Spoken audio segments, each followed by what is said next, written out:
Hello everyone and welcome to another episode of the Quail vlog. We kept the name. On today's episode, we're going to talk about a video game that gives you anxiety. So as promised, we're going to talk about Xcom, but first, you probably saw a new face in the thing with the splash at the beginning. That's Josh. Josh is our new bass player and he's fucking amazing. Hopefully you get to meet him and or see him in some YouTube content pretty soon here. Erin, who is our old bass player, is moving to the Pacific Northwest to start a whole new life up there, and we're super stoked for her. But that unfortunately meant that she couldn't be in California for rehearsals on a regular basis. If those fucking Star Trek people would just, hurry that along, this wouldn't be an issue. Can you imagine what the world would be like if we had the whole teleportation thing? Oh, okay, yeah, cool. I need to be loaded in with my gear at a show 700 miles away in 20 minutes. Yeah, no, cool, I got this. But anyway, usually we save the band stuff for the end of the episode. Right now, we need to talk about aliens. Predominantly, I'm going to be talking about Xcom 2 because that's the most recent one and that's the one that I've been playing. But there's a long-standing history of this series. An XCOM Enemy Unknown came out. It was a relatively high-profile PC, Xbox, PlayStation game that came out in 2013. And to some people, it was just, oh, cool, this is like some kind of tactics squad-based game where you kill aliens. Okay, cool, right on. I can get on board with that. What a lot of people didn't realize is that it was based off of a game that came out in the 90s that was really fun and then had all these just really bad spin-offs. The premise of XCOM is this. There is an extraterrestrial threat to the world, and you play what should be better funded paramilitary organization that's globalized. You have soldiers from all over the world, and you build a base and you go fight aliens. It's pretty problematic with the whole concept that most of the time in our culture when we reference aliens in some way that they are this invading, terrible, etc. But here's the thing. You have soldiers, okay? We did a radio interview a couple weeks ago in San Francisco where I was like ranting about this game. The host was like, oh, so basically this is like playing with dolls. And it totally is, because you get to name them, first of all, and you get to like customize what they look like, and you get really sort of attached to them. The game has this thing called permadeath, wherein when they die, they die. And if you want to make it extra fun being a relative term, you can turn on a thing called Iron Man where it automatically saves every turn. So if your character dies, there's no way to load your save and go back and prevent badness. So you get really attached to these characters that you've created and you've colored their hair and they get nicknames because they've reached a certain rank or something. And then that fucking sniper in the back just totally destroys them. With Enemy Unknown, which again was the 2013 game, I had a script that would pull names out of my Facebook feed. So as the game would give me new soldiers with auto-generated names, they would be people that I actually knew in real life. And it was really kind of funny. We had all the members of the band at that point, and I distinctly remember when we were trying to see who in the game of our soldiers had the psychic gift, which allows them to use like this whole extra special alien set of powers. Alan, our violinist, and I, we had the gift, and Erin did not. Joey died pretty abruptly. It was bad for everybody.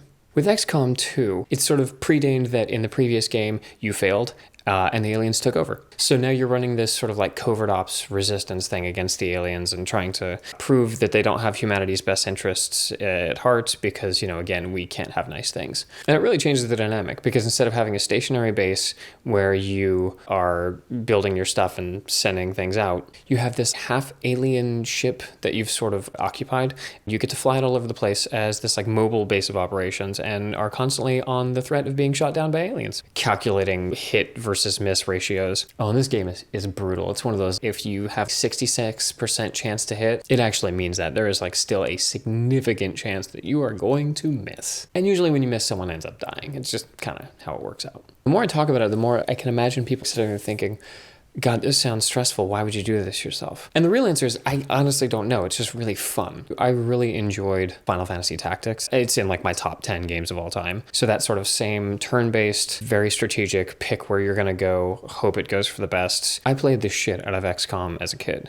I have very fond memories of my friend and I, whose name was also Mike, because that was the name that everyone had in the 80s. And we stayed up so late playing that, and then eventually got a copy myself, and I finally had a computer that could run it. I played it so much, and I would name all of my bases after things that I was into at the time. Like I was super into Red Dwarf, so I had like a base called like Starbug, and you can actually play that old 90s one. It's on Steam. It seems to run pretty well. So yeah, that was XCOM. The last couple of vlogs, I've done a really, really bad job of tying a segue between what I'm talking about into the song of the vlog. But this time I think I'm actually going to be able to do it because I'm talking about a game that I'm currently enjoying that's based off of a game I played a lot as a kid back in the 90s, right? Follow me? And another game I played a lot in the 90s was a game called Donkey Kong Country. You still with me? And Donkey Kong Country ties very, very much into the song of the vlog because it's a cover of a song from the Donkey Kong Country soundtrack. And usually, again, the song of the vlog is a band we have played with,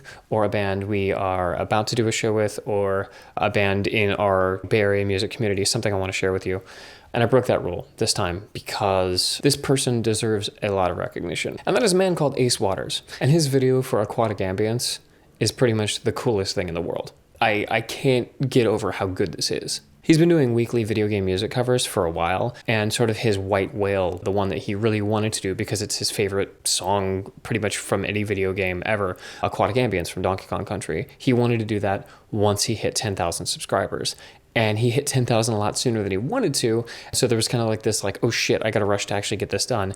But he did it. It's a collaboration and I can't get over how good this is. In addition to watching that video and appreciating everything that goes into it, I'm also going to link to his 10,000 subscriber video because pretty much once the ticker clicked over to 10,000, he recorded a reaction video to it. He's one of those people that you want to see him succeed. There is something very genuine about his response to hitting 10,000 subscribers and why he does what he does. But the song of the vlog definitely needs to be Aquatic Ambience because it just as far as our band goes, got some new faces, got some new stuff in the works. Like, we were kind of keeping this a little hush-hush for a while, but, you know, fuck it, cat's out of the bag. We're working on a new record. It is underway, things are happening with it, and we're super stoked, and hopefully we can get you guys to hear some stuff soon. Most recently, as far as things that we have done that you can sort of check out, we did a video for Tiny Desk. It's a neat little thing where NPR kind of challenges people to think outside the box and cram yourself around a little desk and be creative, etc. Joey's wife, Sarah, is an English teacher. We took over her high school classroom with a bunch of desks and some acoustic guitars, violin, and Game Boy, and we had a lot of fun putting that together. But it's an acoustic rendition of a new song that we are putting on our new record called Empty Victories. And yeah, check it out. Let us know what you think. If you're into what we do, then it's, I'd say, definitely up your alley. So yeah, let's kind of circle it all back. Xcom 2, I definitely recommend it. It's fun. The replayability is actually really rad about it. You can do a different naming scheme. Our old keyboardist, February, she did all Evangelion characters. So as the main cast would die, she'd have to start like reaching into the bottom of the barrel to like, you know, okay, this is like some like B-list character from like a one-off episode. And, except for Ray, she just kept renaming it Ray 2, Ray 3. I guess spoilers for a, God, is that nearly 20 years old anime at this point? Shit. But yeah, XCOM 2, definitely recommend it. And the song of the vlog, Ace Waters' Aquatic Ambience. Because holy, just, oh, it's so good. Oh, it's so good. And yeah, as always, if you like what we're up to, subscribe, follow us on Twitter and Instagram and Facebook and all that fun stuff. CuriousQuail.com, we have 3 records plus some singles and some B-sides and stuff available on Bandcamp and iTunes and Spotify and all that good stuff. I've never really found a way to sign off on the vlogs. Like I don't know how to just kind of like abruptly end it. So I just pulled one of the Instax off the wall. Here's one of the dinosaurs from Cabazon. If you've ever seen Pee-wee's Big Adventure, this is probably familiar to you. But anyway, yeah, dinosaurs. What you don't realize there is that I actually coughed for like a minute straight and had to cut it out.